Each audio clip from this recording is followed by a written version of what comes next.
നമ്മൾ ഏറ്റവും കൂടുതൽ എല്ലാ ടീച്ചേഴ്സും ഏറ്റവും കൂടുതൽ കെയർ ചെയ്യുന്ന മക്കളാണ് ഈ മുമ്പിൽ നിൽക്കുന്നത്.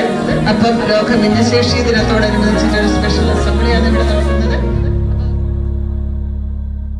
യാർ പഴിയോ യാർ പിഴയോ യാർ വെച്ച കൺമൊഴിയോ ഞാൻ കേട്ട കേൾവിക്ക് നീ മട്ടൂതാ വിടയോ എന്നാകും